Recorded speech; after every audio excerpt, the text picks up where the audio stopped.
I believe.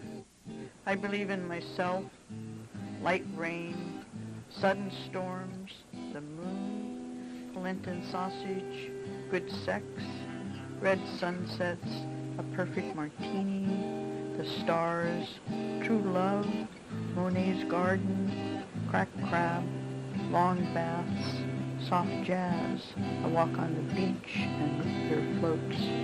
I believe in quiet mornings, the ocean, slow dancing, the back of a man's neck, Fred Astaire tapping across the screen, the magic of the Sacramento Delta, stone angels in Italian cemeteries, growing your own tomatoes, Paul Newman's eyes, that writing poetry is telling the truth, doing crafts is in my blood, ironing is therapy, kissing is an art, and dusting is a waste of time. Hi, I'm Becky Winslow. Welcome to my show. You just heard the poem I Believe by Geri Digiorno, who is my special guest today. Geri, welcome to the show. It's nice to be here, Becky. I'm so glad you're here. I've always loved your poetry. Thank you. And I'm so glad that you're the Poet Laureate. That's nice. Now, how do you become? What is a Poet Laureate? Well, a Poet Laureate is, well, from what I know about it, is that I'm supposed to actually try to bring poetry out to the, to the people, and support poetry, uplift poetry, do anything I can to bring poetry out more into the community. And do you go and speak to a yeah. lot of places? Yeah, people will ask me all the time to appear, to speak, to be part of a program. To do shows like this? Yes. On radio? Radio, TV, everything. So it's a lot of fun. Very good. Well, I want to read you something. It's from the American Heritage Dictionary. Okay. And it defines a poet laureate as a poet held to be the most excellent in a region. Webster's defines it as a poet honored for achievement in his or her art, or one regarded by a region as its most eminent or representative poet. That's me. That's you. That's absolutely you. I've always thought you were the most excellent. I mean, the first time I heard you read poetry, I went, there's the person I like. Oh, I love the way you read it. And I mean, it's like, now who selects you when you become the poet? There's a committee. I used to be on the committee when they first started. Is it a past poet laureates? Well, there are 3 past poet laureates. Do they vote? Yes, they're on the committee. They're on the committee. They're on the committee. And then I will now be back on the committee. I took myself off when my name was put up. Oh. And so now I will automatically be part of that committee to pick the next, in 2 years from now. How many people are on it? It varies. There might be 7 to 10, something like that. And usually, you know what it is? It's a person from each town in Sonoma County. So it's from each community. There's a person. So when you were inaugurated up in Santa Rosa, a lot of the people there were people who actually voted for you? Yes, and people, the other poet laureates spoke. So yes, that was wonderful. Yeah. That was wonderful. Now, about what age were you when you started to write poetry? I was probably around 21 years old. I was living in Daly City, and I had my 3 kids. And I started taking them up to the library up on Mission Street. And taking out, for some reason, poetry books. Longfellow. Rhyming poetry. Rhyming, So that's what I started writing, and it's like on and off through the years I've been writing poetry. Now, can you remember what your first poem was? Well, I can remember my first poem, which you really wouldn't want to hear. I'd like to die, I'd like to cry. Oh, no, something like that. It rhymed. But I mean, it's a very long poem about dying and crying. Well, I like poem. The Father. I like that one. And you said that was one of your first kind of original ones. It's one of my early poems when my father died. So okay, would you read that for us? Sure. It's called Father. Father, why did you go away? Was life so cold and lonely? You can't have grown old so fast. You were still young when I looked last. You grew old before our eyes in those very last days. When did you change from youth to age? That's lovely. Oh, thank Now, you. your first poem, you actually rhymed things. Yes, a lot of rhyming. And what prompted you to write poetry as opposed to short stories or novels or? I don't think I had any idea of writing a novel or a short story. You like poems best? Because I was reading a lot of poetry from the library, it seemed like that was, and I didn't have to worry about spelling so much or punctuation. So, That's good. That's Yeah. good because, kids need to really know that they don't have to do that because most of That's your right. poetry, you don't rhyme. No. You don't capitalize. Yeah. You don't punctuate. No, I don't. And I love that, though, because everybody can interpret it different. There could be some rhyming. There is some rhyming in some of my poems. Right, some of it. It's hidden. Right. But it's not purposely. But end rhyming's harder. I think Yes. It's more sing-songy. Yeah. Right. Now, your book, Marilyn and Me, that was a really interesting book. I really loved it. And would you read that Marilyn and Me poem? Yes, I will. I love that. Thank you. I like that poem. Yeah, myself. yeah. And this poem I wrote about living in Daly City. Uh-huh. Marilyn and Me. My husband thought she was sexy. I was 21 with 3 kids. At home, he dressed me in tight skirts, sweaters, and high heels, posed me on the wooden bench in our kitchen, my legs stretched out in front of me, one knee higher than the other, my head resting against ivy wallpaper. He took photographs, carried copies in his wallet. I dreamed of Marilyn, her sad, sweet face moving across the screen. In the movie The Misfits, Marilyn, playing Rosalind Tabor, tells Clark Gable, maybe all there is the next thing that happens. That's so good. Now, when you were writing that, did you write it when you were 21? No. How long later did you? I probably wrote it maybe 20 or more years after Really? that. So you thought back to that time, or Yeah, all of the thoughts about my life were coming to me, and I felt like I needed to write about them. So did you have photographs? Because I know that the picture on this is of you where he actually posed you. That's the photograph that my husband actually took and carried in his wallet, and when we broke up and got divorced, he gave me, He handed gave me it back to this crumpled up photograph from his wallet, and so I actually have the original photograph. Oh, dear me. So you something triggers your emotions to make you think Yeah. of something to write, and then do the words come first or the emotion? Do you ever just think in words? Or That can happen, and that's you can find a poem too. You can see something written, or you can hear someone say something that just is a poem. It's a found poem. But with these kind of poems, they're all inside all of these things that you've lived through, Right. and emotions, and Right. so when you might start writing about the tree outside your house, and you don't know what you'll end up writing about something personal probably. You don't try to go there. Right. So you start writing about anything, and you'll probably end up writing about something personal. So when kids are writing poetry, what do you advise them? How would you start them to write? I think that with kids, I think you could say write about the color red, or write about a toy you have, or something personal. But the best thing to do would be to just have them just write about anything. And they don't have to spell. No, they don't have to spell. They don't have to do punctuation. They don't have to have special line breaks, or they can just.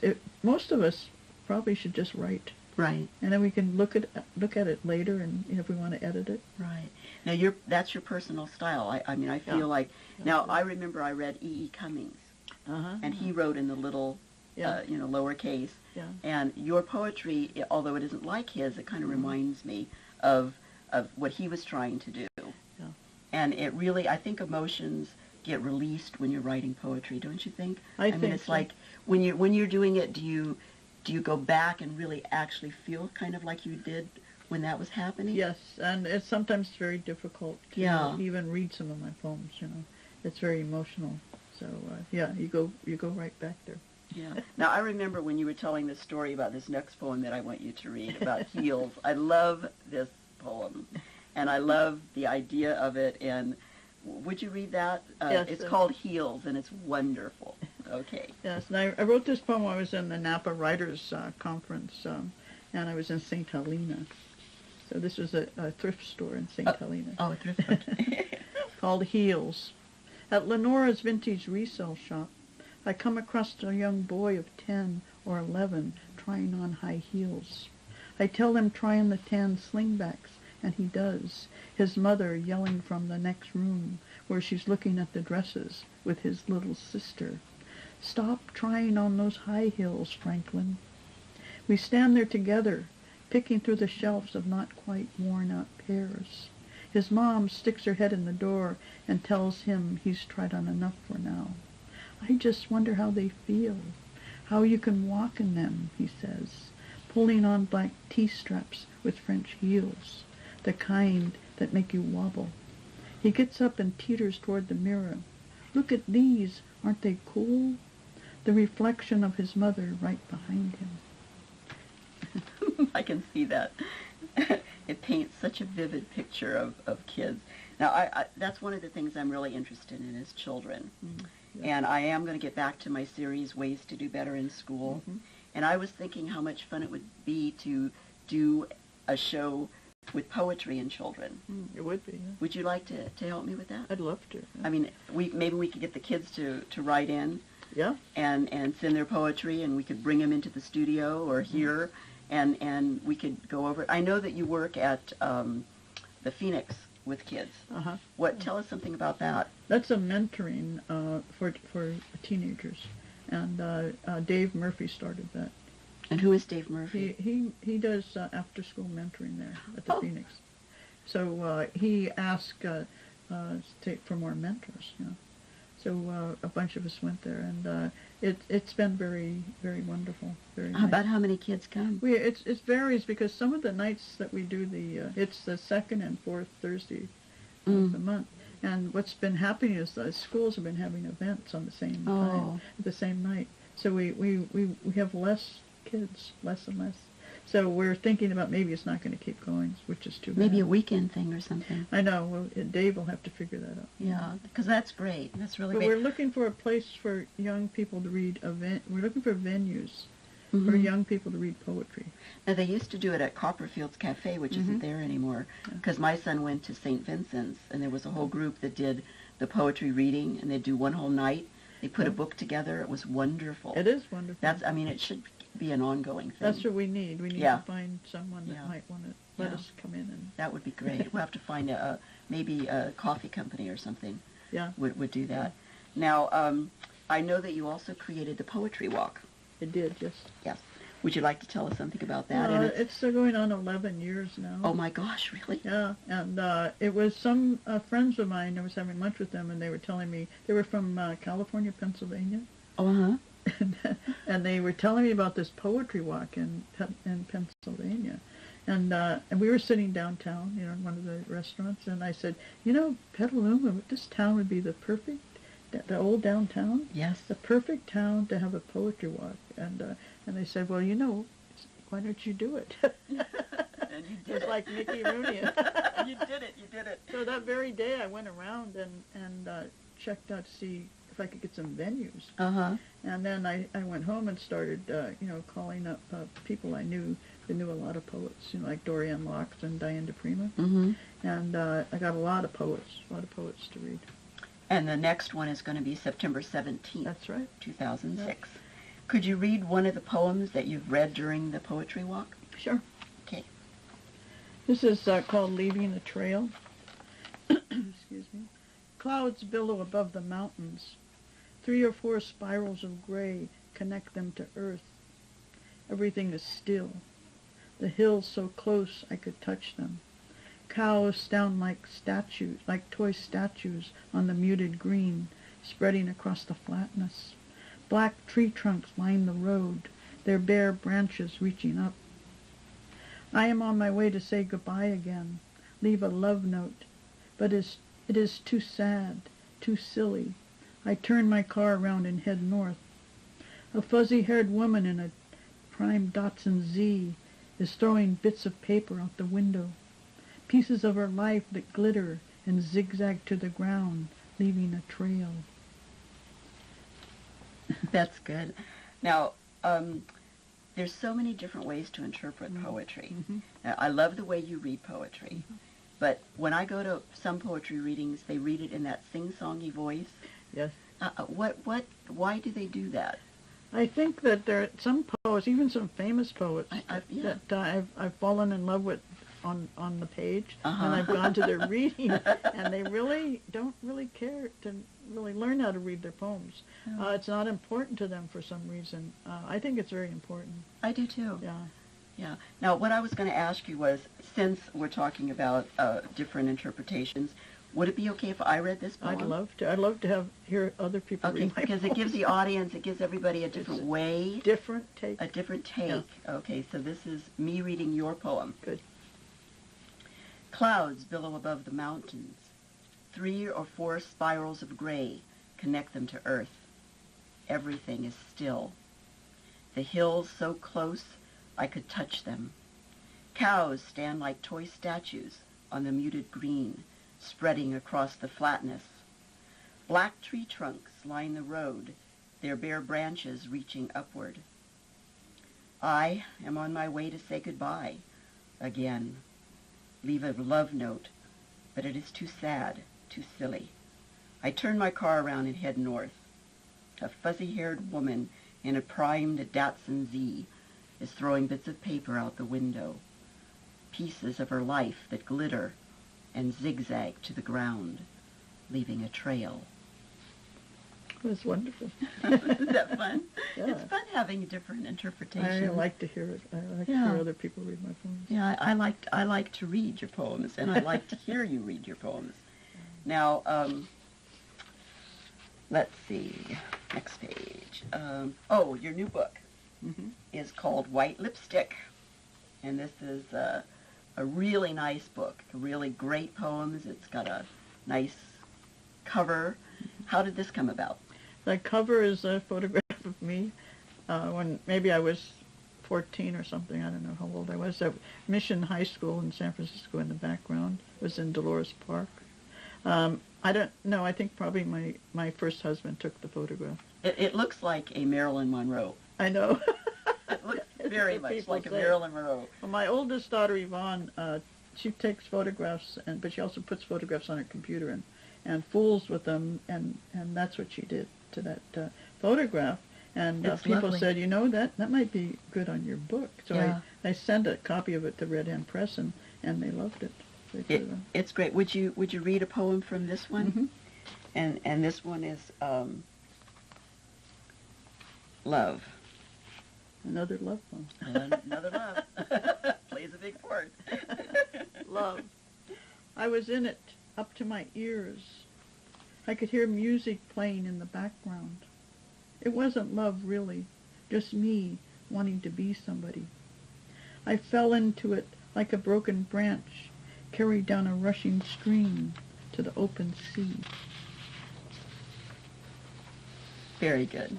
A lot of your poems have to do with love, not necessarily romantic love, but love between you and your family, your sisters, your mother, That's your true. father. And do you think that's sort of the essence of your poetry? It probably is your love. It's essence of a lot of poetry. But yours is special. I don't know. I've read a lot of poems, and I don't feel the same way a lot of them when they're talking about it. Yours has something to me that just, I don't know, it's just real. It is real. Most of it is real. Most of it's real and true, although some of my sisters and my family say that's not. Please don't write about me. True. Yeah, well, they do that too. They don't say it anymore. Yeah. I mean, they used to worry about what I was going to write about. But I think we all have different memories about things.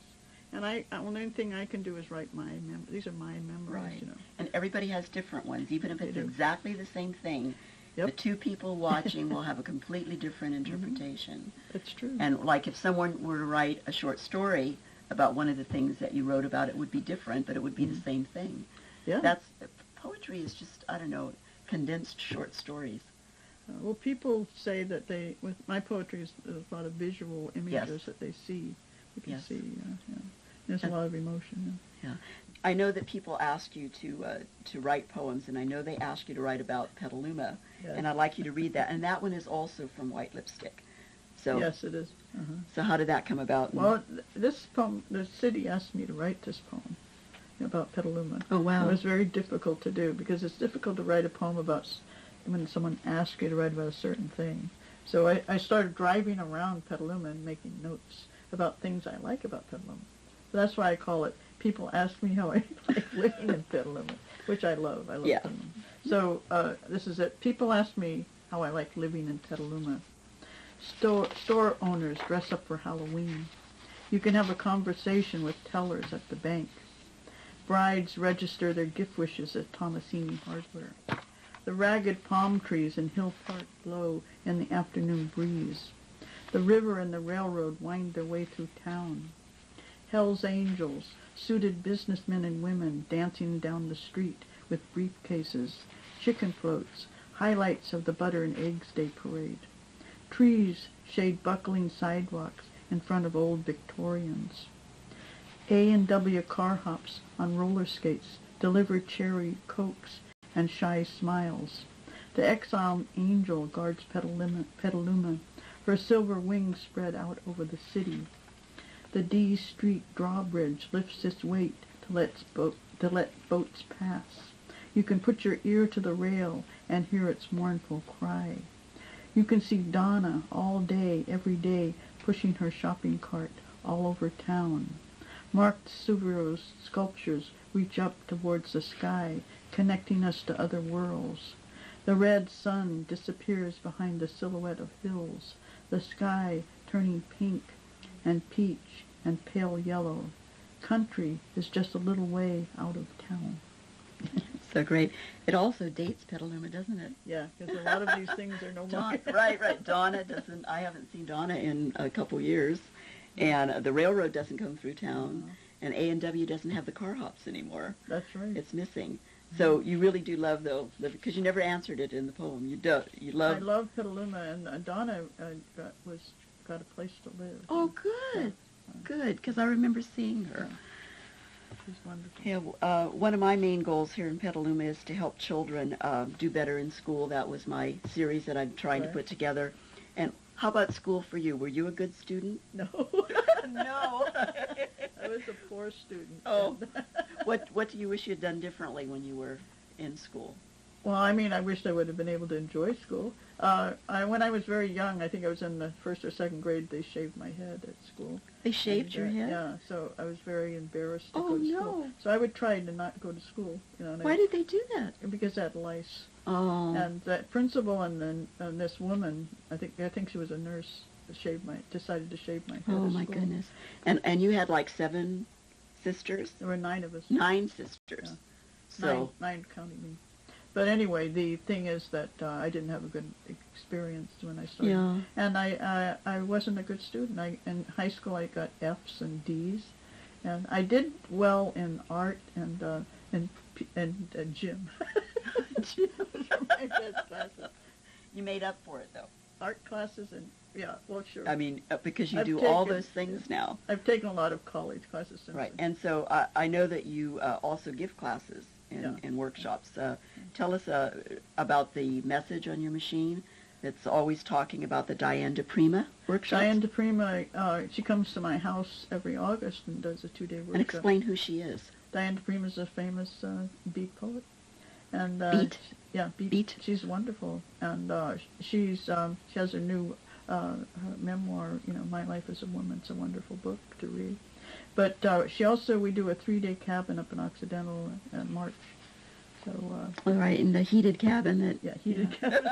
I like when you put that on your answering machine, as opposed to shivering writing poetry. And sometimes Dorian Locks and Joe Millar come, and sometimes they'll do something. And they're famous poets also. They live up in Eugene, Oregon. Now tell us, one of the poems that you've written in one of the workshops. How about reading one of those? Okay. This is a poem called Just Because, and it's actually Dorian Locke's, who I just spoke about, who lives in Eugene, Oregon. She used to live here in Petaluma, and we used to take her workshops. It was wonderful.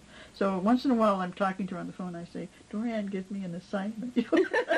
So she had just given her college class this list of words, to write a poem. So she gave them to me. Just a list of words? A list of words, yeah.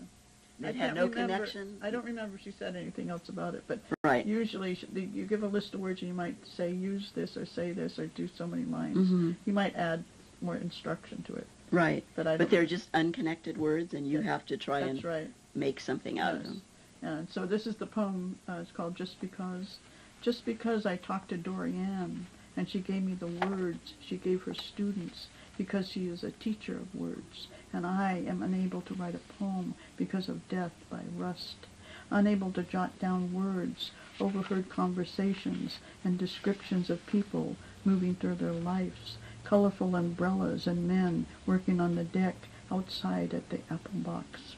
Me sitting inside the window having a toasted tuna and a glass of red, unable to put it together because of dying inside, and it's sink or swim.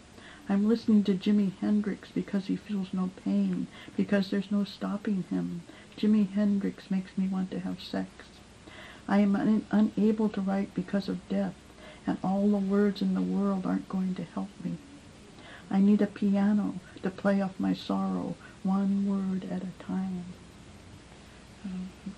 And I remember when, that was Judy, right? Mm-hmm.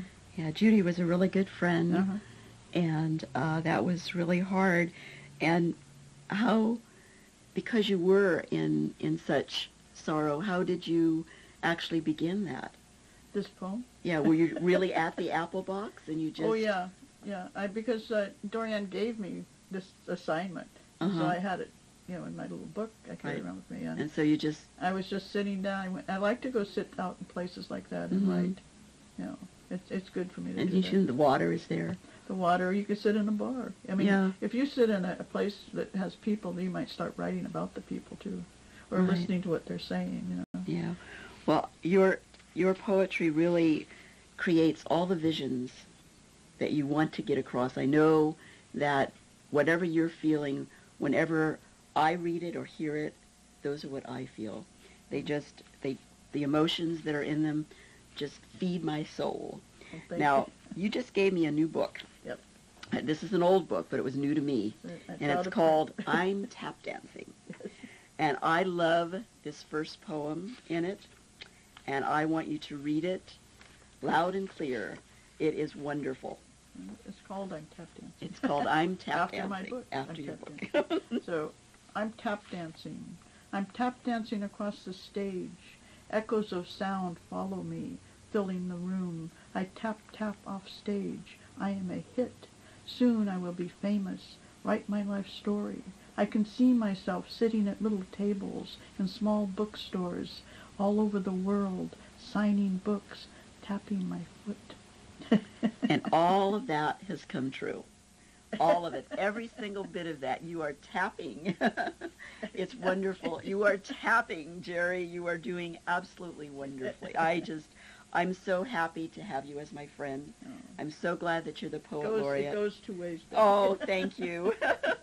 Thank you for sharing your poetry with us. Mm-hmm. You read it so beautifully. And I want to thank everybody that has helped with the show, and everybody that's listening or watching. Everybody has talent. And I'm hoping that this new generation that's coming along will believe in themselves and do good things. This is Becky Winslow. Thanks for tuning in. See you next time. I believe in myself, light rain, sudden storms, the moon, Lenten sausage, good sex, red sunsets, a perfect martini, the stars, true love, Monet's garden, cracked crab, long baths, soft jazz, a walk on the beach, your floats. I believe in quiet mornings, the ocean, slow dancing, the back of a man's neck, Fred Astaire tapping across the screen, the magic of the Sacramento Delta, stone angels in Italian cemeteries, growing your own tomatoes, Paul Newman's eyes, that writing poetry is telling the truth, doing crafts is in my blood, ironing is therapy, kissing is an art, and dusting is a waste of time.